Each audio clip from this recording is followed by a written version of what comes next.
El río Queguay, ubicado en el departamento de Paysandú, es uno de los más importantes del norte del país.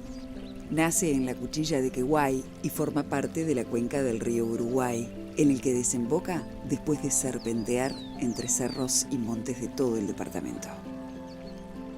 Rodeado de los bosques más tupidos del país, una gran diversidad de flora y fauna acompaña el paso del río, ya sea bajo el agua o sobre sus orillas. La mano humana aún no ha dañado demasiado al río Queguay. No tiene represas en su curso, atraviesa una importante área protegida. La explotación agropecuaria aún es extensiva en buena parte de sus márgenes y no atraviesa ninguna ciudad. La ciencia encontró en el Queguay un lugar único para conocer lo que la naturaleza puso en este territorio.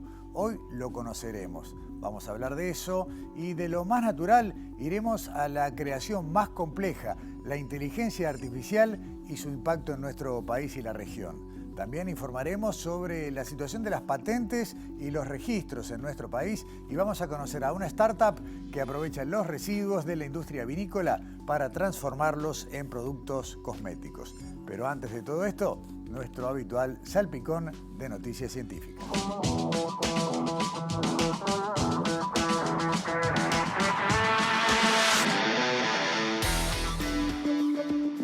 Un estudio liderado por 2 centros de investigación de España observó una relación entre la depresión y el alto consumo de comida ultraprocesada. Estos alimentos se caracterizan por aportar pocos o ningún nutriente y tener un contenido alto de grasas saturadas, azúcar y sodio. En el grupo se incluyen aperitivos, bebidas azucaradas, panificados industriales, carnes procesadas, lácteos azucarados, pizzas o nuggets, entre otros productos. Ahora, la investigación realizada en España estudió a 150 personas y registró lo que comieron durante un año. Además, recopilaron posibles síntomas depresivos, hicieron estudios de resonancia magnética y midieron varios parámetros metabólicos y biomarcadores inflamatorios.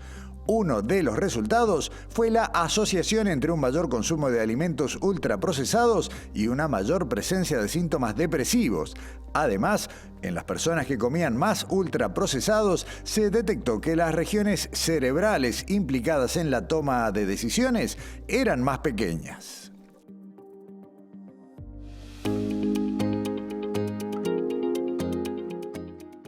Se anunciaron los resultados de la 10ª edición del Concurso Nacional de Crecimiento de Cristales. Esta iniciativa fue creada en 2014 por un grupo de docentes y estudiantes de Facultad de Química de Universidad de la República con el objetivo de incentivar el interés por la ciencia y la investigación y formar a quienes participan, especialmente niñas, niños y jóvenes, en la aplicación del método científico, llevando a cabo una tarea que requiere rigurosidad y compromiso. En la categoría 1, que corresponde a la participación grupal de estudiantes de primaria en el crecimiento de un jardín de cristales, las instituciones ganadoras son: primer premio, primero A de la escuela número 10 de Nueva Helvecia, Colonia, la docente fue Analía Rivero.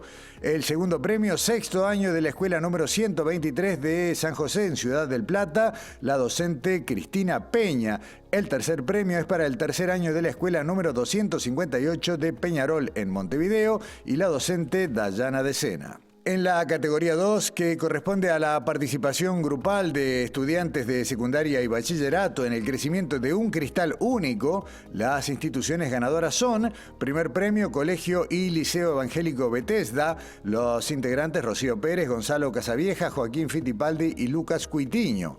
El segundo premio para el Liceo número 2 de Carmelo, en el departamento de Colonia, los integrantes Candela Castellanos, Abril Sayé y Jerónimo Aznares. El tercer premio para el Liceo Departamental de Soriano, con un equipo compuesto por Agustín Guigú, Guillermo Pérez y Lucía Sanzberro. En la categoría 3, que corresponde a la participación grupal de estudiantes de secundaria y bachillerato en el crecimiento de un jardín de cristales, las instituciones ganadoras son: primer premio, Liceo número 7 de Rivera, integrantes Brisa Blanco, Angie de Melo, Joaquín Peschera y Aibuen Diviera.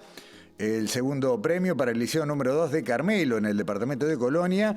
Integrantes: María Celeste Alonso, Natalie Bocino, Erika Castillo, Sol Dávila, Shirley Ibáñez, Jennifer Isnardi, Mario Maldonado, Valeria Olivera, Guadalupe Pereira, Enzo Pereira, Melanie Robeta, Alejandra Cirito, Fátima Soria y Sharon Tajes. El tercer premio fue para el Liceo de La Barra, en Maldonado.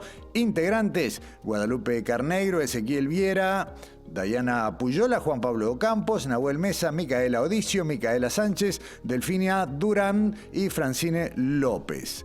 La celebración de los 10 años del Concurso Nacional de Crecimiento de Cristales se realizará el próximo lunes 27 de noviembre en Facultad de Química.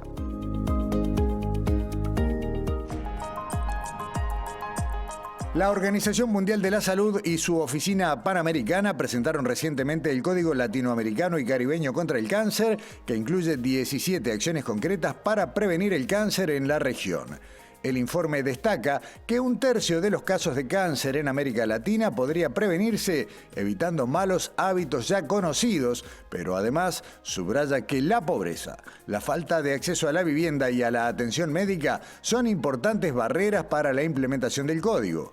Además de las recomendaciones ya populares como dejar de fumar, comer sano, no abusar del alcohol y hacer actividad física, el código recomienda, por ejemplo, protegerse y vacunarse cuando sea posible de infecciones como la hepatitis B y C, el HPV y la bacteria Helicobacter pylori, que desencadenan diferentes tipos de cáncer. Para las mujeres en particular, recuerda la importancia de amamantar para reducir riesgo de cáncer de mama y solo apelar al uso de reemplazo hormonal para la menopausia cuando haya indicación médica.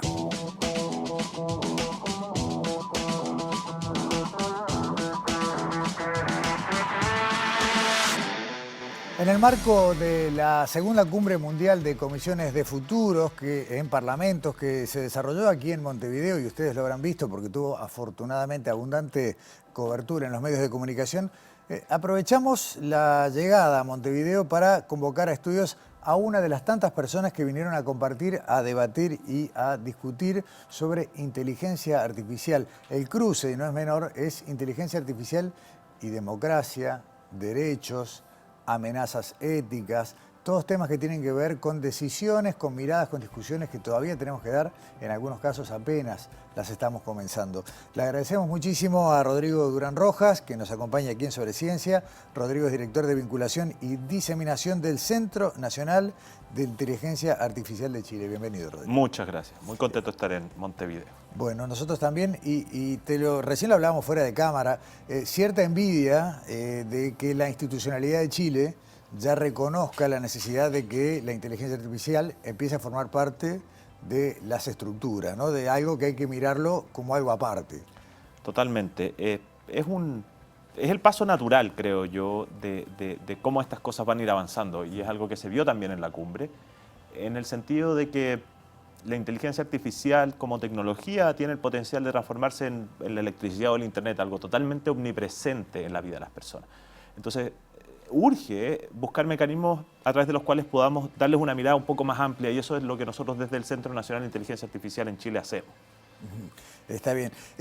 Ustedes elaboraron en el CENIA un ranking latinoamericano y al ser el primero, claro, es la línea de base sobre la cual después se verán las evoluciones, pero en lo personal vi algunas cosas que me resultaron sorprendentes, y mientras tanto vamos viendo la información que lanzó ese ranking. Contanos quiénes lo hicieron y cómo lo hicieron. A ver, esto nace de un diagnóstico de que esta discusión que veníamos hablando antes requiere de tener una línea de datos común. Tenemos que saber dónde estamos parados, y eso no existía para América Latina. América Latina era un apéndice, todos los países de América Latina, salvo Brasil, eran un apéndice en los distintos rankings de Oxford, de Stanford o de Tortoise, etcétera, que son como los más reconocidos. Entonces no teníamos un piso común de discusión. Con ese diagnóstico, nosotros desde el Centro Nacional de Inteligencia Artificial acudimos al BID, a la CAF, a la OEA, a UNESCO y a la CEPAL, y en conjunto organizamos un grupo de trabajo en 12 países, que son los que están evaluados en esta primera versión, y definimos una serie de dimensiones para identificar cuáles eran los elementos que nosotros considerábamos relevantes. Y ahí se evaluaron a grandes rasgos 3 cosas. La primera son factores habilitantes, es decir, aquellos elementos básicos para que surjan sistemas de inteligencia artificial. Y ahí está infraestructura, conectividad, desarrollo de talento, etc. El segundo tiene que ver con la madurez de estos ecosistemas y ahí es uno de los espacios donde Uruguay tiene un mejor desempeño.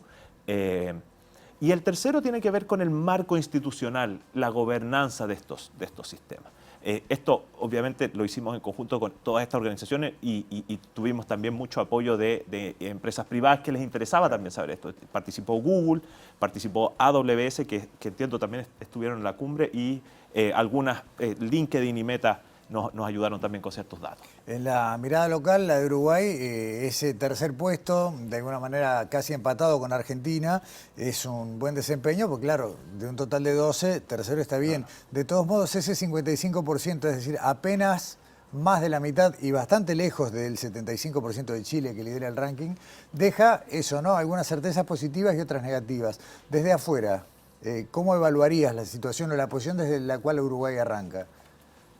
Te voy a decir al revés de lo que tú me dijiste al principio. Yo también tengo una envidia bien profunda respecto a la institucionalidad de Uruguay. Porque si bien nosotros tenemos este Centro Nacional de Inteligencia Artificial, Uruguay tiene cosas que destacan muy fuertemente en el ecosistema. La existencia de esta agencia AGESIC, por ejemplo, es un tremendo activo que tiene el Estado porque es una agencia ejecutiva que funciona, que es un ejemplo, creo yo, para el resto de los países de la región. Tienen un avance en regulación de datos, de ciberseguridad, que también es muy sustantivo, y hay una comunidad académica muy sólida, pese a lo pequeño del país, en relación a, no sé, Brasil o Argentina, por ejemplo. Tiene una comunidad académica que es grande, que produce, que está bien conectada con el resto del mundo, entonces tiene esas ventajas. Y la última, que también destaca mucho en el índice, es el volumen de inversiones, tanto en la cantidad de inversiones privadas que han habido en temas de inteligencia artificial específico. Nosotros fuimos a ver la inversión privada en inteligencia artificial, como también el uso en empresas. Ahí Uruguay lidera y hay mucho que aprender, incluso desde Chile y de otros países que les va bien en otros indicadores. Mientras seguimos conversando, vemos una segunda placa donde ya hay un despiece de indicador por indicador de Uruguay. Y en esos indicadores, en algunos Uruguay lidera la región, pero en otros tiene una posición muy desventajosa. ¿Dónde le estaría faltando, dónde pondríamos el énfasis para seguir aprovechando las ventajas que va a dar tener preponderancia en inteligencia artificial? A ver, desde Uruguay tiene una ventaja que tienen pocos países y puede ser medio contraintuitivo, pero es su tamaño. Entonces, escalar políticas en Uruguay es relativamente más sencillo que en otros lugares. Entonces, ahí hay un espacio, particularmente en el tema de desarrollo y atracción de talento en la región. Nosotros identificamos en el índice que hay mucha migración fuera de América Latina y hay poca colaboración dentro de América Latina. Hoy día Uruguay tiene las condiciones para transformarse en un polo de atracción de talento latinoamericano, que en vez de irse a España o Portugal o Argelia o, no sé, Sudáfrica, venga a Uruguay a formarse y a desarrollar un músculo académico y de startup porque están las condiciones. Eso es algo que nosotros vimos.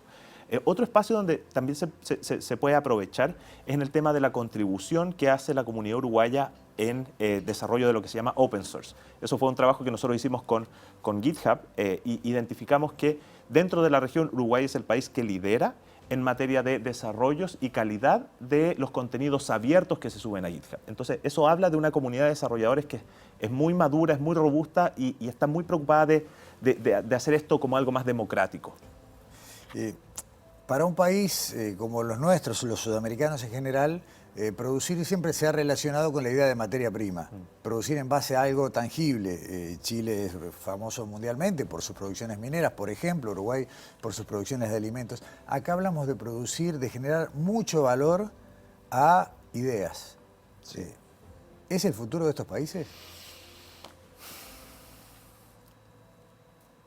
Yo dudo que por las condiciones materiales del mundo, que nosotros podamos acercarnos a algo siquiera parecido a liderar en esto. Sin embargo, en aquellas industrias como la minería, como la ganadería, como la silvoagropecuaria, etcétera, la introducción de herramientas de inteligencia artificial puede ser un boom de productividad que va a tener tremendos beneficios. Va a ser más productivo cualquier actividad económica, va a mejorar la calidad de los trabajos de la clase trabajadora porque van a dejar de hacer tareas repetitivas y se van a empezar a dedicar a otras cosas.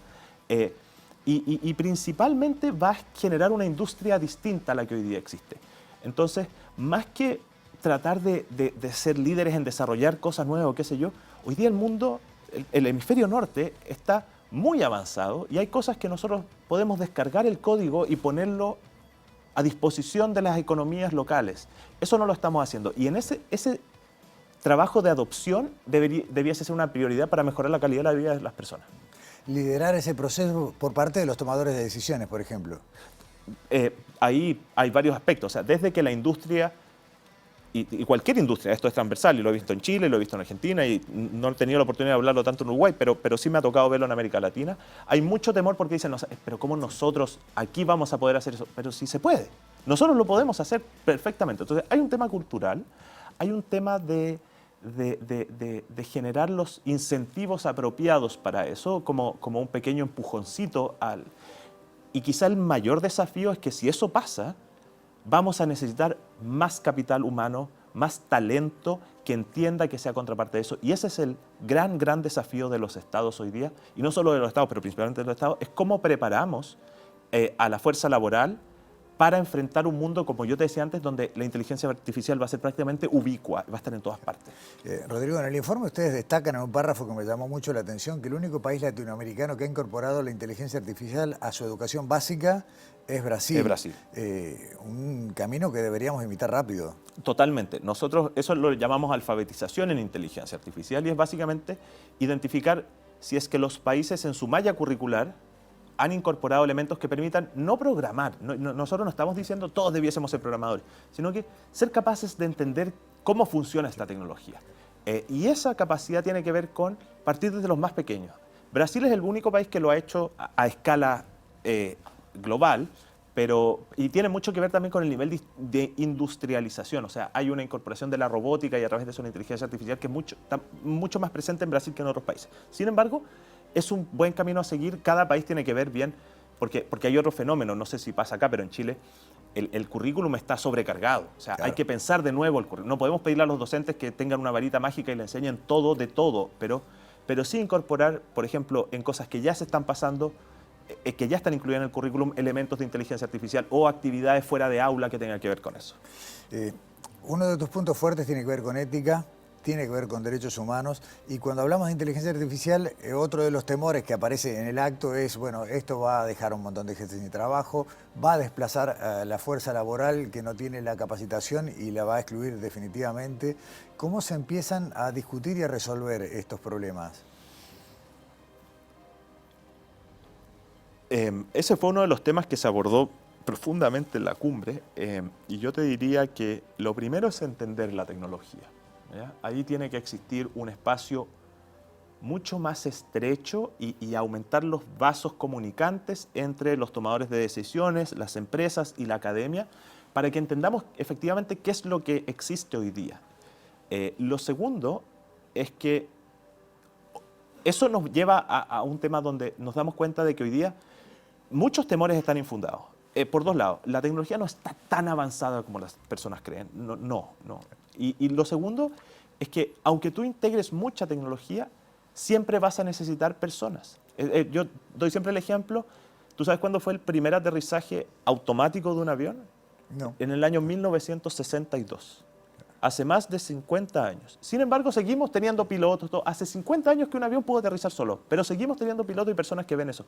¿Por qué? Porque uno confía en las personas, finalmente. Tú tienes la confianza. Entonces, las personas van a seguir estando en el loop, van a seguir estando en la economía, no las van a desplazar, esto no va a ser como un reemplazo absoluto. En algunos campos va a ser más rápido que en otros, y eso es fácil, y por eso este tipo de eventos como el Congreso y el esfuerzo que hacen los parlamentos del futuro es súper importante, porque finalmente eso es pensar cuáles son esos espacios donde yo tengo que legislar, qué es lo que quiero cuidar, qué es lo que estoy dispuesto a ceder, qué va a ser más rápido, qué va a ser más lento, y de esa manera generar mejores políticas públicas.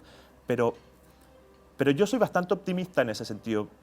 Creo que la tecnología, la inteligencia artificial en particular, tiene muchísimos más beneficios porque los riesgos son acotados todavía. En 30 segundos la última pregunta. Este congreso del cual estamos hablando se desarrolla en un parlamento, reúne parlamentarios de todo el planeta. Sin embargo, estamos hablando de un problema que no tiene límites, no se circunscribe a una nación, a un río que separa una de otra. ¿cómo nos ponemos de acuerdo globalmente? Si tuviera la respuesta, probablemente estaría difundiendo. Yo creo que tiene algo parecido a lo que vemos con la crisis climática. Es decir, esto es un problema de escala, no es un problema, es una situación de escala global y va a escalar a escala global.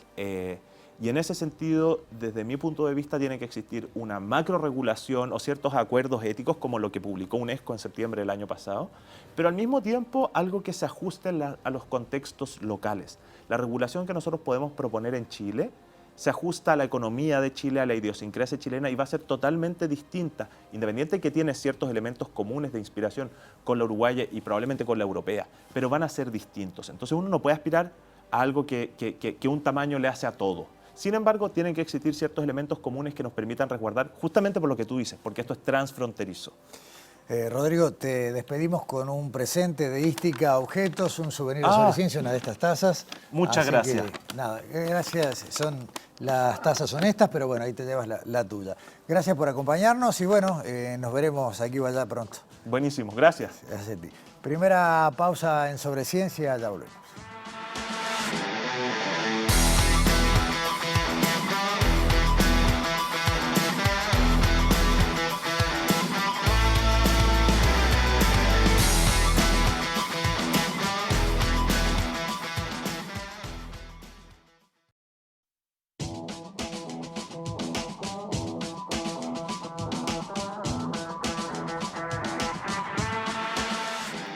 Casi siempre en Sobreciencia hablamos de investigación, de producción de conocimiento, de aplicación de conocimiento, de logros que se producen a partir de la investigación científica, del trabajo de las y los investigadores. El asunto es cómo se protege, y esto si se quiere es un poquito más burocrático, pero es clave, porque invertir a veces una vida en generar una idea, una creación, y no poder protegerla, no poder garantizarse los beneficios que ese trabajo genera, no es menor, y más en países periféricos como el nuestro. Hemos hablado muchísimo del problema de las patentes y Daniela Hirschfeld estuvo trabajando en esto. Daniela, ¿cómo andas? Bienvenida. Gracias. Hoy vamos a hablar de patentes, de una herramienta que tiene la persona que inventa algo. Vamos a hablar indirectamente de inventos. ¿Por qué indirectamente? Porque esto es lo que ocurre una vez que el invento ya está hecho, ¿no? Una vez que la persona diseña algo que tiene alguna novedad, empieza el camino de registrar ese conocimiento o ese producto. Y eso puede hacerse de diferentes modos. En el mundo, en el Estado, a nivel del Estado, siempre existe una agencia, un ente que registra estas patentes y que lo protege a esa invención, ya sea para que hoy o mañana se sepa que ese invento fue creado por tal persona o, por supuesto, para sacar rédito económico, ¿no? Y eso sucede de diferentes formas. Vamos a ver esta placa, por ejemplo, aquí en Uruguay tenemos la Dirección Nacional de Propiedad Industrial, que depende del Ministerio de Industria, que tiene estos tipos de invenciones. O sea, hay diferentes tipos de registros de invenciones. Está la que conocemos o mencionamos principalmente, las patentes, que como dice ahí, bueno, tiene una definición mucho más amplia, pero es un producto nuevo que tiene algún grado de inventiva y que tiene una aplicación industrial. Eso básicamente es una patente. Pero después hay otras cosas, no todo es nuevo de cero. A veces es una mejora a un producto ya existente. Eso es el registro de modelo de utilidad. Y después está el diseño industrial, que es, por ejemplo, un cambio de color, un cambio ornamental, dice la definición, ¿no? Que hace que, bueno, que tenga una nueva apariencia, ya no es el mismo producto. Todo eso tiene la posibilidad de patentarse, ¿no? Eso es básicamente lo que uno piensa. Al menos en Uruguay. En Uruguay. Hay muchísimos y muchas veces en el mundo. O sea, puede haber alguna otra categoría, pero estas son las principales. Obviamente el mundo de las patentes es amplísimo. Puede ser protegida las patentes, por ejemplo, una vez que se aprueba esa patente, porque es evaluada, además, primero revisan a ver si ese producto que se dice nuevo es realmente nuevo. Bueno, hay todo un proceso muy largo. Una vez que esa patente se otorga, puede ser por 20 años en el caso de las patentes o por 10 años en el caso de los modelos de utilidad y los diseños industriales. Y puede ser realizado por personas residentes en el país o no residentes en el país. Obviamente hay todo una cantidad de información que está en el universo de las patentes. Pero nosotros vamos a dar un pasito más. Esto es lo básico para entender el mundo de las patentes. Y lo que queremos es compartir los resultados de un estudio realizado en Uruguay que analizó casi 50 años de los registros de patentes en Uruguay. Fue hecho por el Instituto de Economía de la Facultad de Economía, que analizó desde 1970 a 1918 todas las patentes que se registraron en todas las modalidades. Para eso hablamos con uno de los autores, Carlos Bianchi, que es el director del Instituto de Economía, que nos contó para qué sirven las patentes, por qué son importantes para el país y cuánto se patenta en Uruguay. ¿Será mucho, será poco? Nos va a contar en este informe.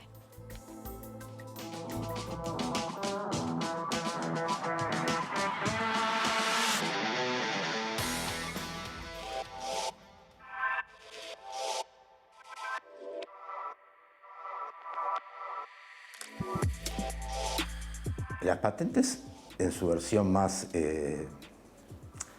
pura, digamos, tienen un doble objetivo, que es preservar el conocimiento y proteger al creador de conocimiento.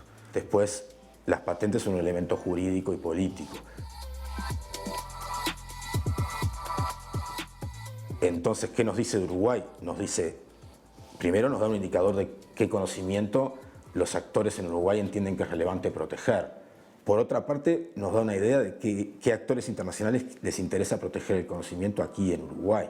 Entonces también es un indicador de los flujos de conocimiento asociados a inversiones extranjeras, asociados a comercio. Nosotros trabajamos con los registros de la DNPI, de la Oficina de Propiedad Intelectual de Uruguay, entre 1970 y 2018. Allí hay alrededor de 20.000 registros, incluyendo patentes, modelos de utilidad y diseños industriales. Las patentes en ese periodo son alrededor de 15.500, un poquito más. En números absolutos es poco comparado con los países de la región, con los grandes, pero por ejemplo, para tener una idea comparativa, cuando trabajamos con las patentes registradas en Estados Unidos, Uruguay tiene alrededor de 60 patentes per cápita, es decir, como siempre, somos pocos de población, entonces si lo medimos en relación a nuestra población, estamos, digamos, a mitad de tabla de América Latina, a nivel de los países grandes, en términos per cápita.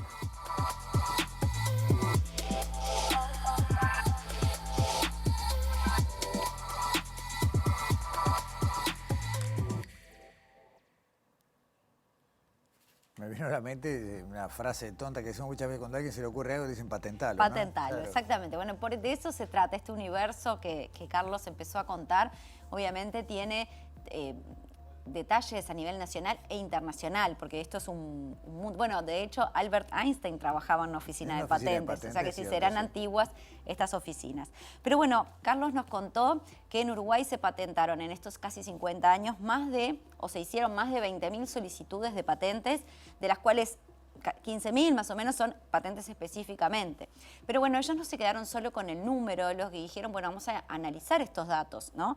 Entonces lo que hicieron fue analizar quiénes son los que patentan y qué áreas son las que se patentan más. Entonces, en esta segunda parte del informe, Carlos nos va a contar cómo es este perfil del patentador uruguayo.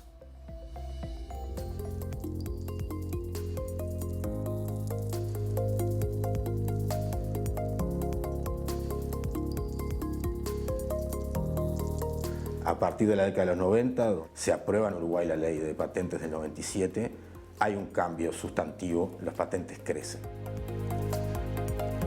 Crece sobre todo el patentamiento de no residentes, es decir, registran en Uruguay patentes que ya tenían registradas a nivel internacional. Un caso muy claro en la base de datos es que las patentes referidas a papel, celulosa, procesamiento de madera, se disparan junto con la erradicación de inversiones en ese rubro. A su vez, las patentes de no residentes, si bien crecen en términos absolutos, son cada vez menos las patentes nacionales respecto a la de extranjeros o no residentes, y las de actores nacionales son principalmente patentes académicas, es decir, de investigadores o investigadoras que inferimos nosotros, no podemos probarlo porque no hablamos con ellos, de alguna manera acompañan esta motivación tanto a nivel nacional como a nivel universitario, de registro de conocimiento. Esas patentes nacionales en cierta medida reflejan lo que es el sistema de innovación o de conocimiento de Uruguay, un peso muy fuerte de la UDELAR, sobre todo en las facultades de Química, Ingeniería, Medicina. El área de Ciencias de la Vida sigue siendo la principal en estos indicadores, y además de la emergencia de otros institutos públicos como el INIA y demás, aparecen las empresas públicas con registros de patentes, sobre todo Antel, y después aparecen empresas que en muchos casos son empresas nacionales, filiales de internacionales. Sobre todo recientemente en aspectos de celulosa y en algunos aspectos de metalurgia y demás. Las patentes se clasifican, en la clasificación internacional hay alrededor de 197, si no me engaño es el número exacto, de áreas posibles. En Uruguay hay 4 que dan cuenta de casi la mitad, que son transporte, alimentos, química, sobre todo farma, y agrobiológicos. La otra mitad del patentamiento en Uruguay que se dispersa en las otras 193 áreas. Allí no observamos preponderancia de ninguna de ellas.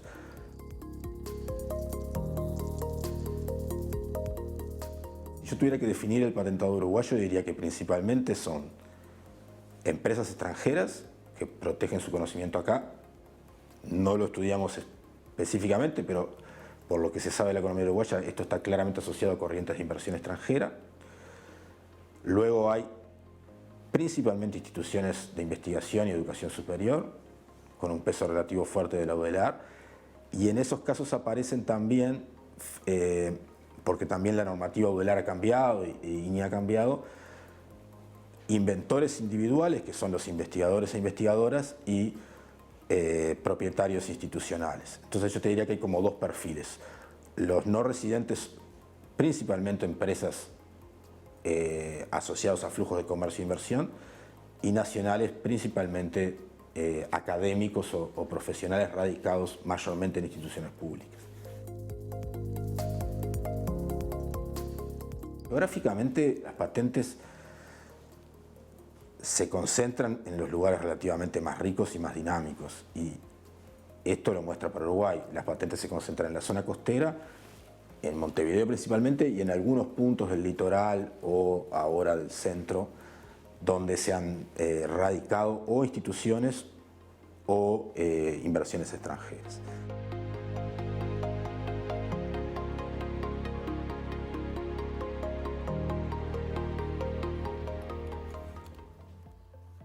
En definitiva, Daniela, es la protección de la creación de inventos o algún otro tipo de descubrimiento, pero también la protección global, que es el desafío más grande, ¿no? Conseguir que esto tenga una protección real en todo el planeta. Exacto, y tiene esta red, ¿no?, de lo que sucede aquí, lo que se registra aquí, después también tiene que extenderse a otros países, por eso existen tratados, incluso de patentes, que protegen a nivel global, porque si no tendríamos que patentar en todos los países para que el invento sea propio. Sí. Y bueno, y como contaba Bianchi, Ciencias de la Vida, UDELAR, empresas públicas, o empujes vinculados a multinacionales que se instalan en el país, esos son un poco los factores que llevan adelante los registros de patentes en Uruguay, que por supuesto la originalidad, la inventiva y la creación tienen que ver con esto del progreso también científico y tecnológico. Gracias, Daniela. Nos vemos. Y hablamos de creación, hablamos de invento y tal vez ni siquiera nos desplacemos mucho, porque este informe que vamos a compartir ahora y que es preparado por Alexandra Perrone tiene que ver con un emprendimiento que es de economía circular, que tiene que ver con una tradición de una familia también, pero es una iniciativa que en definitiva termina desarrollando la creación de productos de belleza a partir de las propiedades del orujo de la uva, un desecho, un residuo de la industria vitivinícola. Vemos la primera parte del informe de Alexandra.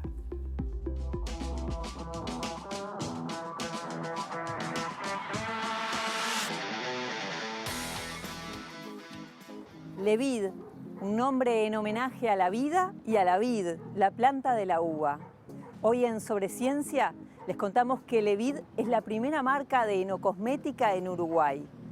Un proyecto, una iniciativa impulsada por 2 mujeres científicas que además apuntaron a la economía circular.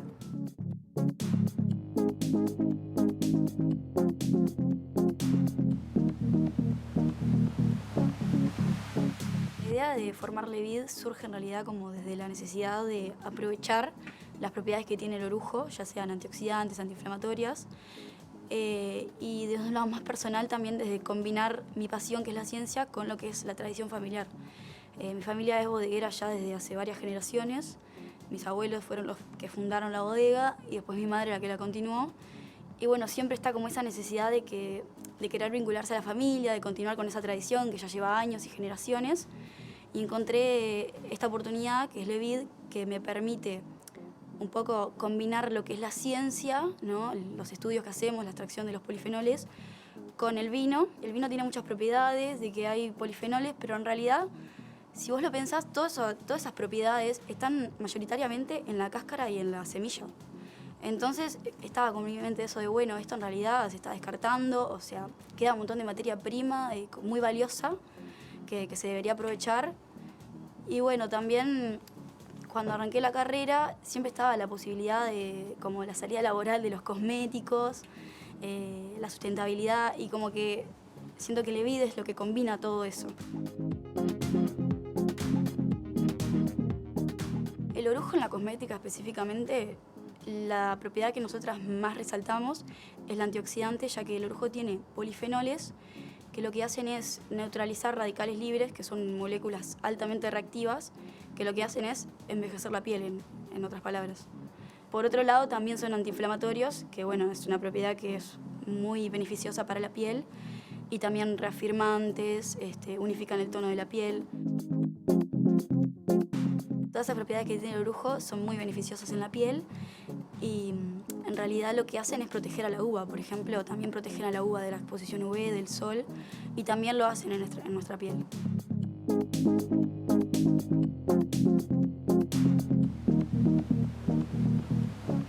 Hay que decir que Victoria Viroga, que era quien conversaba con Alexandra Perrone, que integra la firma Levid, habla en nombre de una iniciativa que también contó con apoyos de las estructuras públicas. Por caso, la Agencia Nacional de Desarrollo, la ANDE, integra la incubadora KEM. Allí validó su modelo de negocios, Levid, y allí en definitiva se evalúa si es un producto que puede tener impacto comercial, si realmente se inscribe en el concepto de economía circular, como es este caso. Esta entrevista fue grabada durante esa etapa. Actualmente ya es una propuesta para el proyecto de Capital Semilla de la ANDE y está trabajando como empresa. En esta última parte del informe vamos a conocer cómo surgió la idea de Levid y cuáles son los productos que ya están elaborando a partir, insisto, de un residuo de la industria vitivinícola.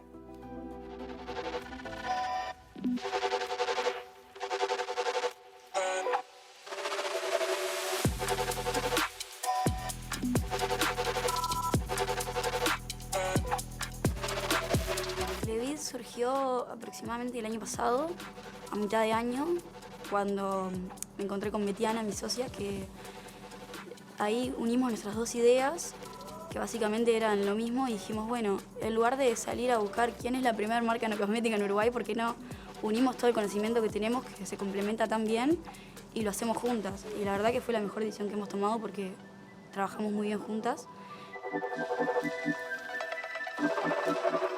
Presentamos nuestro proyecto en ANDE, la Agencia Nacional de Desarrollo, mediante la incubadora KEM. Nosotras quedamos, el proyecto fue aprobado y ahora estamos en lo que es una validación de idea de negocio. Nosotras lo que hicimos fue desarrollar una línea en donde nosotras desarrollamos toda la formulación pensando en que con una línea acotada de productos, que era lo que podíamos hacer en esta validación de idea de negocio, pudiéramos cubrir las necesidades de distintos tipos de piel y como cubrir distintos problemas que puede tener la piel, sin necesidad de tener muchos productos. Y también un poco relacionado a eso con la sustentabilidad y cuidar la economía y salir un poco del modelo de consumismo de, bueno, mirá esta línea, la cantidad de productos que tiene y necesito comprarlos todos, sino que con una línea acotada poder cubrir todas esas necesidades. desarrollamos una mascarilla en polvo que no tiene conservantes, que se activa en el momento de usarla. Entonces, todas las propiedades de los polifenoles quedan como activadas en el momento que la persona lo va a usar. Eso nos pareció súper interesante, porque aparte se mantienen las propiedades en el tiempo. Después desarrollamos un contorno de ojos que tiene hidrolato de malva, que descongestiona, un sérum facial donde integramos distintos antioxidantes como niacinamida, tiene ácido hialurónico que es un buen humectante de la piel, vitamina E, y todos esos activos hacen sinergia para potenciar la actividad antioxidante del producto. Una crema facial, que es lo mismo, también tiene los polifenoles de uva, pero además tiene manteca de karité, tiene vitamina E, tiene ácido hialurónico, y una crema corporal que tiene extracto de alga fucus, que potencia la acción de los polifenoles, además de ser muy buena para la piel también.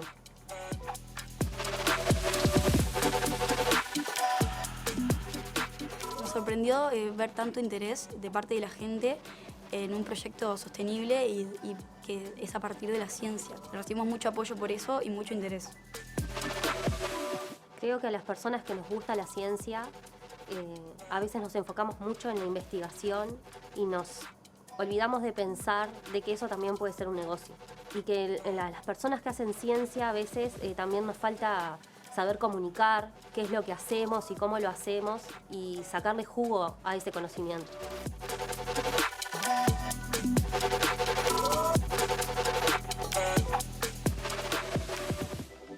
Bueno, hasta acá el informe de Alexandra Perrone sobre esta empresa, esta Levid, que dentro de un esquema de economía circular está apostando a generar desarrollo, conocimiento y trabajo en Uruguay. Esto sigue, hay más investigación por delante y quien les dice no volvamos a hablar de esto en próximas ediciones. Ahora hacemos una pausa y a la vuelta nos vamos a mojar los pies en el río Queguay.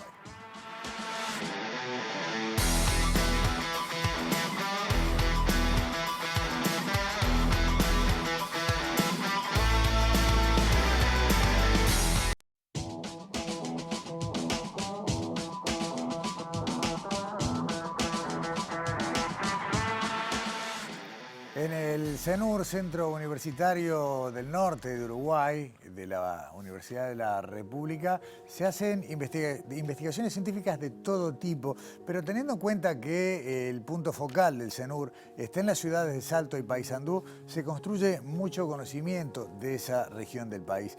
Y vaya si hay cosas que son particulares, que son únicas del litoral. Una de ellas, única para todo el país, es el río Queguay. No lo conocemos mucho acá en la capital, no lo tenemos muy visto. El río Queguay se extiende por el corazón del departamento de Paysandú, nace muy cerca del límite con Salto y con Tacuarembó y tiene la particularidad de ser de los ríos importantes de Uruguay el único que está más o menos bien conservado de acuerdo a lo que es su estado natural. No tiene represas. En el medio hay un área protegida que hace que buena parte de su cauce esté bastante cuidado. La agricultura y la ganadería que se desarrollan en sus márgenes son incipientes, la ganadería es extensiva, por lo cual hay poco uso de productos químicos. Esto permite que se desarrollen investigaciones que pueden entrar de lleno en el ambiente natural de nuestro país, en este caso de uno de sus cursos de agua. Esta es la conversación que mantuvimos con Iván González, quien lidera este proyecto de investigación desde allí, desde el CENUR en Paysandú, sobre el río Queguay.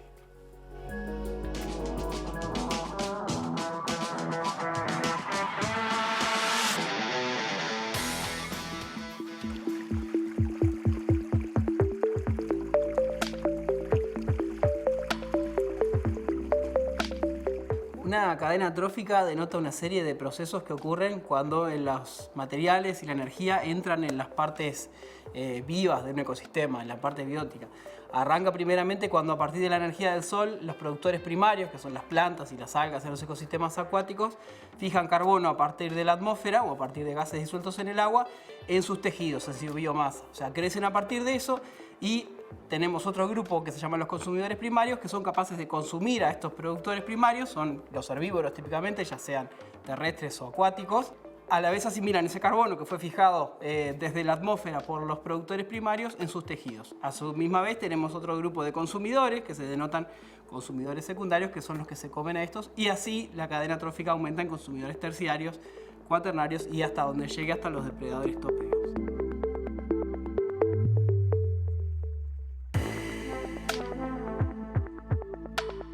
El río Queguay es un río que estamos utilizando como modelo de estudio, principalmente porque es uno de los pocos ríos de la región que quedan con relativo bajo nivel de impacto. ¿Qué quiere decir con esto? No es que no tenga sus impactos, el río Queguay tiene agricultura, tiene forestación, ocurren ciertos impactos, pero comparativamente en la región es uno de los ríos de ese tamaño, un río de orden 5, un río grande, que tiene el 70% de la superficie de su área de cuenca todavía es dedicada a ganadería extensiva, sin modificación del uso del suelo, de las pasturas originales. No tiene grandes represas que ocasionan un impacto gravísimo sobre los ecosistemas acuáticos y tampoco tiene fluentes industriales ni urbanos a lo largo de su curso. Eso hace que sea uno de los sistemas mejores conservados, si se quiere, de la región y nos sirve para estudiar a modo de línea de base, o sea, conocer cómo funcionan naturalmente o lo más naturalmente posible las comunidades en nuestra región. Las redes tróficas en los sistemas fluviales, en los ríos y en los arroyos son fundamentales para entender qué procesos ecosistémicos están ocurriendo en este sistema, o sea, cómo fluye la energía y la materia a través de ese compartimento vivo. Para estudiar las tramas tróficas en su estado más natural, necesitamos estudiar sistemas que estén con relativo bajo impacto antrópico aún. Para ello el Queguay es un modelo muy bueno, ya que todavía tiene una cantidad de especies que en otros sistemas ya no están presentes a causa, por ejemplo, de la construcción de represas o la modificación de la hidrología, como ha pasado en el Río Negro con otras especies.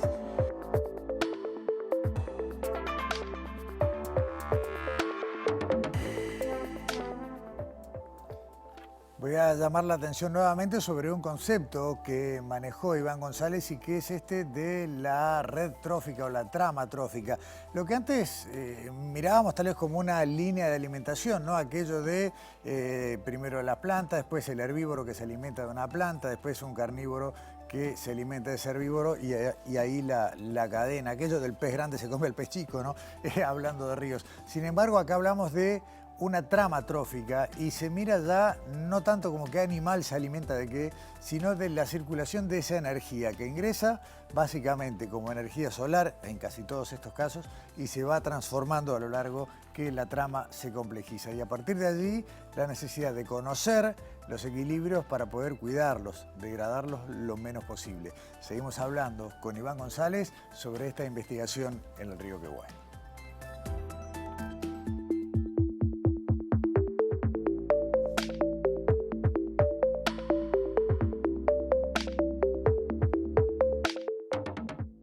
En el río Queguay, al día de hoy, considerando tanto los relevamientos previos a nuestros estudios, porque habían trabajos previos muy importantes en la zona, y lo que hemos relevado durante los últimos 3 años, tenemos un listado de 118 o alrededor de 120 especies de peces que están viviendo en el curso principal del río. Esto es un número bastante alto si tenemos en consideración que, por ejemplo, el río Negro, que es un río con una cuenca mucho más grande, tiene alrededor de 110 especies registradas en su cuenca. Esto hace que el Queguay, que es un río un poco más chico, tiene una diversidad un poco mayor incluso que la registrada en su par más grande y más estudiado, que es el río Negro, ¿no?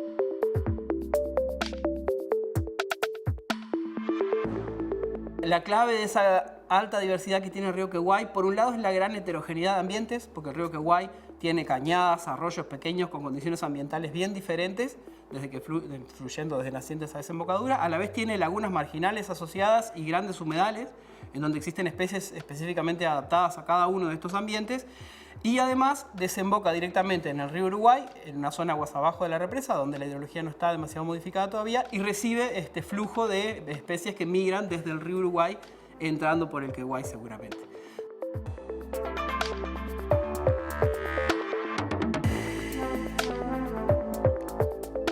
...120 especies diferentes de peces detectados en este río Queguay de 280 kilómetros de largo, casi la misma cantidad, un poquito más incluso, que lo que se conoce del río Negro, mucho más extenso e importante en caudal y demás, pero totalmente modificado por la actividad humana. ¿Y qué encontraron, además de la cantidad de especies? ¿Qué especies nuevas? ¿Hay sorpresas? ¿Hay algún pez que apareció en el Queguay y no se lo esperaban? Hablamos de eso en este tramo con el investigador Iván González.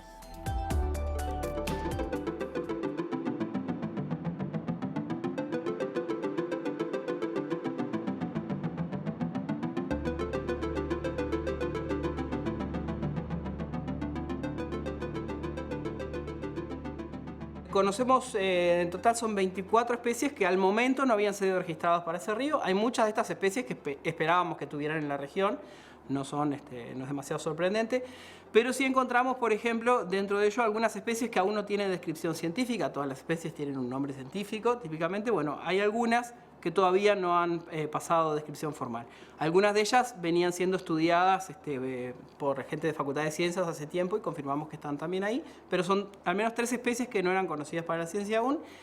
Y registramos además una población, por lo menos estable en el tiempo que vamos estudiando ahora, de una especie de corvina de agua dulce, de gran porte, para lo que es una corvina de agua dulce, llega a 1 kilo y poquito, que estaba registrada para el Bajo Paraná, básicamente. Habían aparecido algunos registros alguna vez en la parte más de desembocadura del río Uruguay, pero ahora encontramos una población estable en el Queguay que fue como una sorpresa de este estudio y estamos profundizando sobre la biología de esta especie ahora.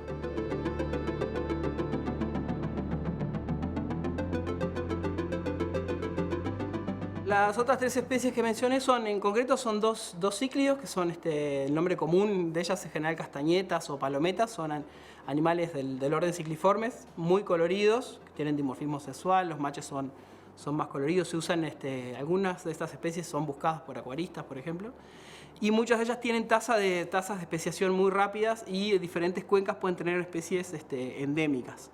Quiere decir que son especies que se limitan solamente a esa cuenca. Tenemos por lo menos en el Queguay 2 especies que están siendo profundizados su estudio porque seguramente sean especies que vayan a nombrarse prontamente, son especies nuevas para la ciencia. Y a la vez hay otra especie de una pequeñita mojarra que extrañamente no había sido registrada en el territorio todavía y también está siendo estudiada ahora junto con colegas de Brasil.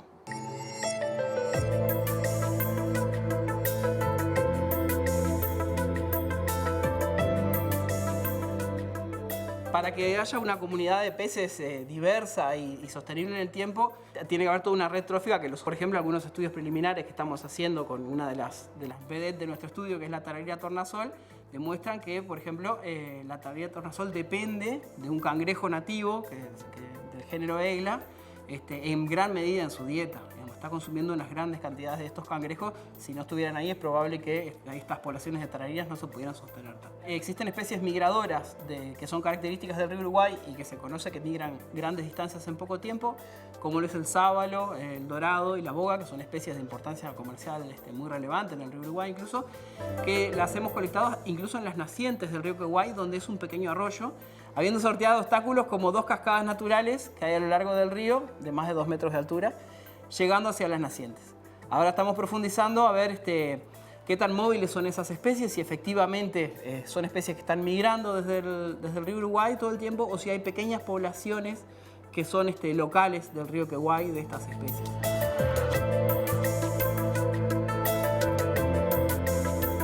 Sí, el Queguay es un río amenazado. No escapa a la realidad de todos los ecosistemas acuáticos del Uruguay, en donde hay presiones antrópicas crecientes. Toda actividad humana tiene una consecuencia para el ambiente. Esta puede ser minimizada a veces o no, pero toda actividad tiene cierta consecuencia. La agricultura con los agroquímicos y los fertilizantes degradan la calidad del agua. Lo mismo muchas actividades que allí se desarrollan. Por ejemplo, ahora se está hablando de una planta de hidrógeno verde en las nacientes del río Queguay. Hay emprendimientos que hacen pensar que esta calidad o estos servicios que el río Queguay nos está proveyendo pueden estar en riesgo, digamos, y es algo que debemos de cuidar a futuro.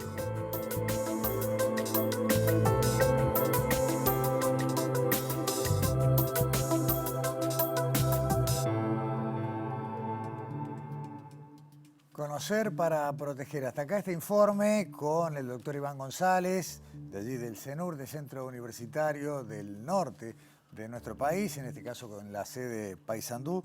Y esa última advertencia, ¿no? El río Queguay que sigue siendo el más natural de nuestro país, está amenazado. Y hay algunos emprendimientos que pueden ser muy importantes para el desarrollo, y allí se mencionó, por ejemplo, el proyecto de una planta de hidrógeno en las nacientes del río, de hidrógeno verde. Y bueno, hay que cuidar todo esto para que ese hidrógeno, si se hace, sea realmente verde y para que el Queguay siga siendo un río lo más natural posible. Cerramos Sobre Ciencia, los esperamos aquí en TV Ciudad la semana que viene, como siempre.